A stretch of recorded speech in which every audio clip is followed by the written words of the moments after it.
Lady Evangeline Ashworth stood before the towering windows of Ashworth Manor, her golden hair catching the pale autumn light as it streamed through the glass. At 25, she possessed a beauty that had become legendary throughout the Yorkshire countryside. Cornflower blue eyes that sparkled with intelligence, porcelain skin unmarred by time or worry, and a graceful bearing that spoke of generations of noble breeding. Yet today, those same eyes were filled with tears she refused to shed. "The matter is settled, my dear," her father, Lord Reginald Ashworth, announced from behind his mahogany desk. His voice carried the weight of finality, though she detected the slight tremor that betrayed his own discomfort with the arrangement. "Baron Aldrich Blackwood has agreed to assume all of our debts, and in return you shall become his wife within the fortnight." Evangeline turned slowly, her silk gown rustling softly in the heavy silence. "Father, surely there must be another way. What of Lord Wellington's son?" "He has shown considerable interest in me." "Lord Wellington's son has no fortune to speak of," her father replied, his weathered hands fidgeting with his spectacles. "Our creditors will not wait much longer, Evangeline. The estate, our servants, our very livelihood, all of it hangs in the balance. Baron Blackwood is our salvation." She had heard whispers about Baron Aldrich Blackwood, though she had never seen him in person. The stories varied wildly. Some claimed he was hideously scarred from a fire that had claimed his family's ancestral home. Others suggested a riding accident had left him permanently disfigured. All agreed on one point. His immense wealth, accumulated through shrewd investments in the expanding railway system, made him one of the richest men in England despite his relatively modest title. Have you seen him, father?" Evangeline asked, her voice barely above a whisper. Lord Ashworth's silence was answer enough. He had negotiated the entire arrangement through letters and intermediaries, never once meeting his future son-in-law face to face. 3 days later, a magnificent black carriage bearing the Blackwood coat of arms, a raven perched upon a twisted oak, arrived at Ashworth Manor. Evangeline watched from her bedchamber window as a tall figure emerged, his face obscured by the shadow of his top hat and a high-collared coat. Even from this distance, she could see that he moved with a pronounced limp, favoring his left leg heavily. The formal introduction took place in the drawing-room that evening. Baron Aldrich Blackwood entered with the aid of an elegant walking-stick, his movements careful but dignified. When he removed his hat and turned toward her, Evangeline had to summon every ounce of her breeding to keep from gasping aloud. The left side of his face was a tapestry of scars, the skin pulled tight and discolored from what must have been terrible burns. His left eye was clouded and sightless, while his right eye, a striking green like polished emeralds, regarded her with an intensity that seemed to pierce straight through to her soul. His dark hair was streaked prematurely with silver, and his mouth was set in a hard line that spoke of years of endured pain and social isolation. "Lady Evangeline," he said, his voice surprisingly cultured and warm despite his forbidding appearance. He offered her a formal bow, which she returned with a curtsy, her training overriding her shock. "Baron Blackwood," she replied, pleased that her voice remained steady. "You honor us with your presence." His good eye studied her face intently, and she wondered what he saw there. Disgust? Pity? Fear? She tried to school her features into polite neutrality, but she feared her thoughts were all too transparent. "I should like to speak with your daughter privately, if I may," the Baron requested of Lord Ashworth, who immediately excused himself with obvious relief. They stood in awkward silence for several moments after her father's departure. The Baron made no attempt to move closer to her, maintaining a respectful distance near the fireplace while she remained by the window. "I imagine this arrangement is not to your liking," he said finally, his tone devoid of self-pity but tinged with a sadness that touched something unexpected in her heart. I confess it is not what I had envisioned for my future," she replied honestly, "though I understand the necessity of it." He nodded slowly. "I want you to know that I harbor no illusions about the nature of this union. You are young, beautiful, and deserve far better than what I can offer you. However, I give you my word that I shall treat you with nothing but respect and kindness. I ask only that you extend the same courtesy to me." Something in his manner, the quiet dignity with which he acknowledged their circumstances, the gentle way he spoke of her future, stirred an unexpected emotion within her. This was not the monster she had imagined, but a man who had clearly suffered greatly and yet retained his honor. "I shall endeavor to be a good wife to you, my lord," she said, and meant it. The wedding took place on a grey October morning in the small chapel of Ashworth Manor.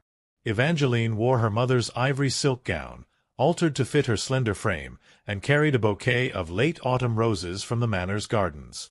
The Baron appeared in formal attire that had been tailored to accommodate his injuries, his scarred face solemn but not unkind. The ceremony was brief and attended by only the immediate family and a handful of servants. When the vicar pronounced them husband and wife, Baron Blackwood lifted her veil with gentle hands and pressed a chaste kiss to her forehead rather than her lips, a gesture that spoke of consideration for her comfort above his own desires. After the wedding breakfast, they departed for Raven's Hollow, the Baron's estate in the remote hills of Cumberland. The journey took 2 days, and Evangeline found herself increasingly apprehensive as they traveled farther from everything familiar. Her new husband remained courteous but distant during their travels, conversing pleasantly about literature and current events but never venturing into more personal territory. Raven's Hollow proved to be a magnificent Gothic structure, its stone towers and elaborate battlements rising from a landscape of rolling moors and ancient oak forests. Despite its imposing appearance, the interior was warm and welcoming, filled with rich tapestries, comfortable furnishings, and more books than Evangeline had ever seen outside of a library. "These will be your apartments," the Baron said, showing her to a suite of rooms on the second floor that connected to his own chambers through a sitting room. "I hope you will find them adequate. If there is anything you require, you need only ask Mrs. Pembridge, the housekeeper." The rooms were beautiful, decorated in soft blues and golds that complemented her coloring perfectly.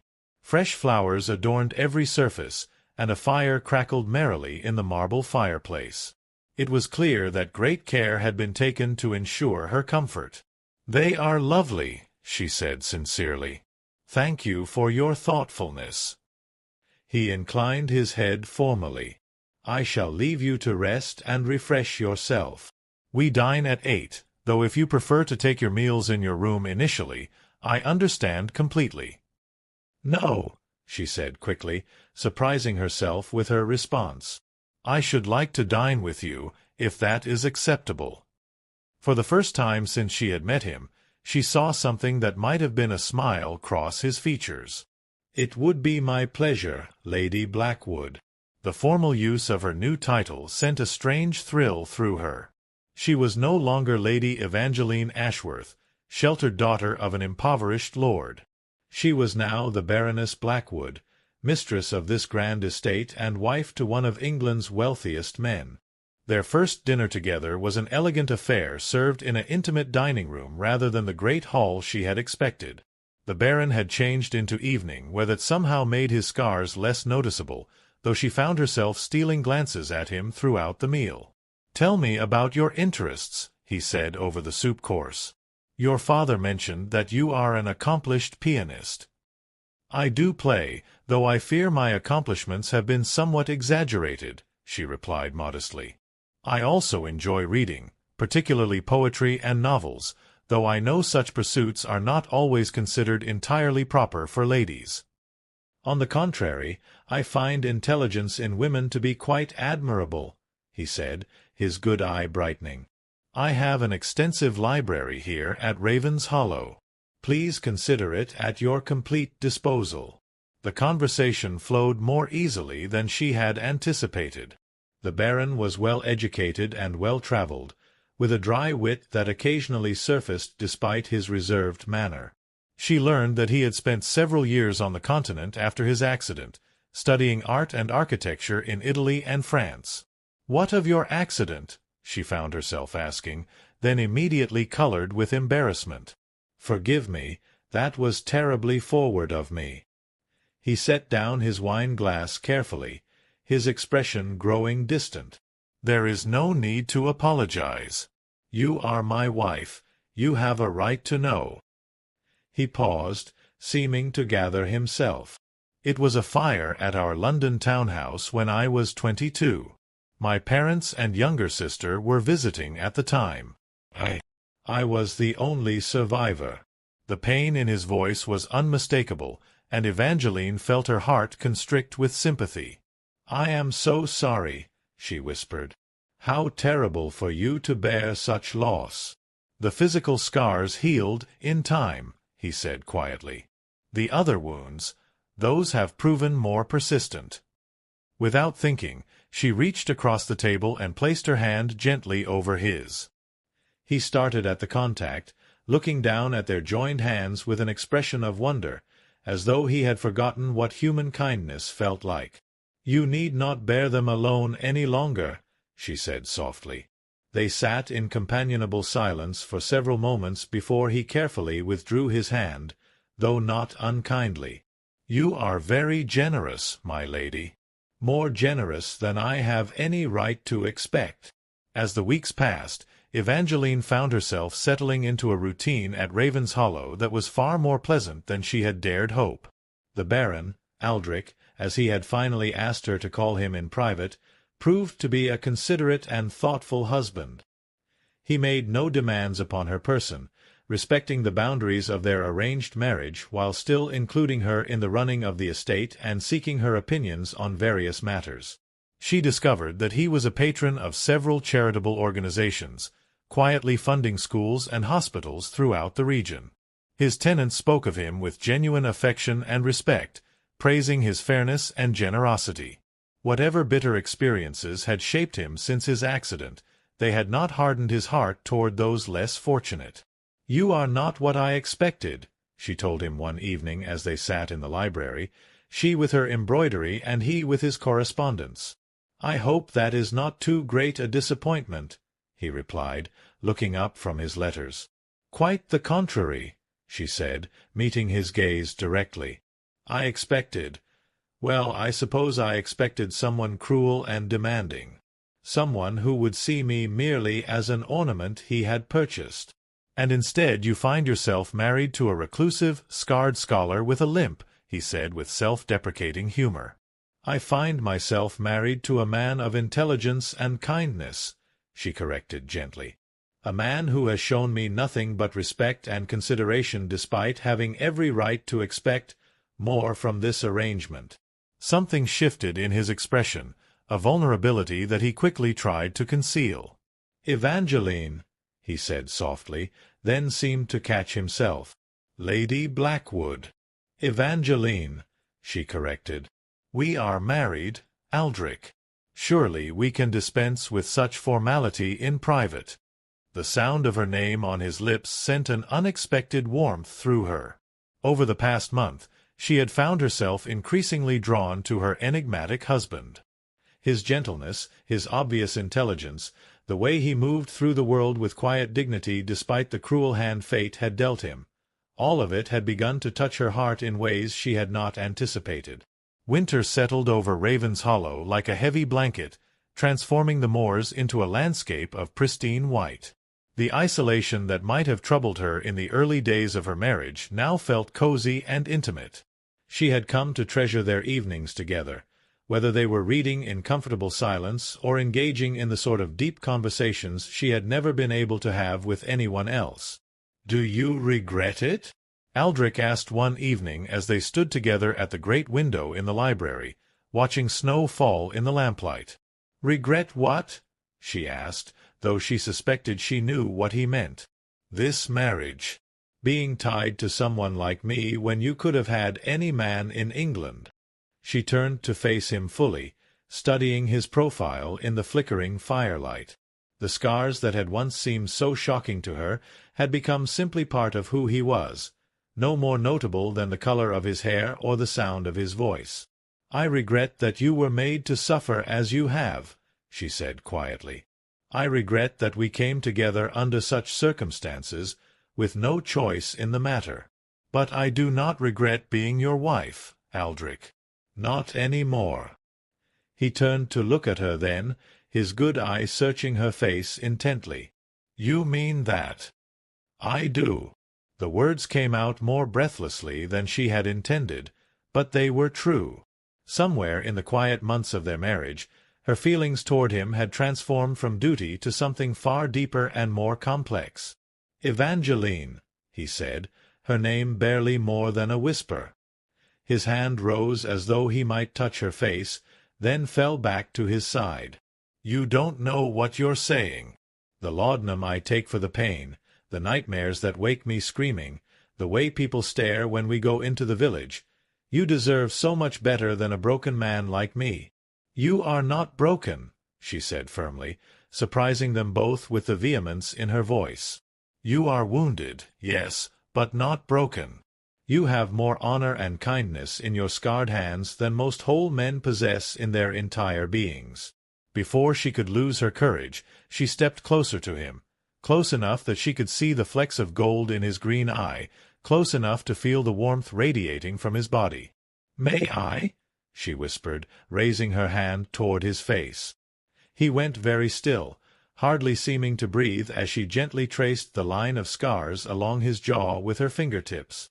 The damaged skin was smooth and slightly raised, but it was part of him, and she found it no more repulsive than any other aspect of his appearance. "Beautiful Evangeline," he breathed, his voice rough with emotion. "How can you bear to touch me?" "Because you are my husband," she said simply, "and because I have come to care for you very deeply." The admission hung in the air between them like a bridge neither was certain they dared to cross. Then, slowly, carefully, Aldrich raised his hands to frame her face, his thumbs brushing across her cheekbones. "I love you," he said, the words torn from him as though they caused physical pain. "God help me, I know I have no right to feel such things, but I love you desperately." Her heart soared at his confession, even as she saw the anguish in his expression. "Why do you say you have no right?" "Because I am everything you never wanted," he said brokenly. "Because this marriage was forced upon you. Because you deserve a whole man who can give you children and take you dancing and—" She silenced him by pressing her lips gently to his, a soft, tentative kiss that nevertheless conveyed everything she felt but could not yet put into words. He went rigid with shock for a moment, then melted into her embrace, his arms coming around her with desperate tenderness. When they finally parted, both were breathing hard, foreheads pressed together in the intimate space they had created.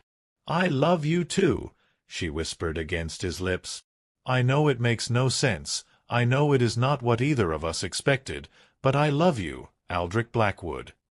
The joy that transformed his features was like watching the sun rise after the longest night. "My darling girl," he said, voice thick with emotion. "My beautiful, impossible wife."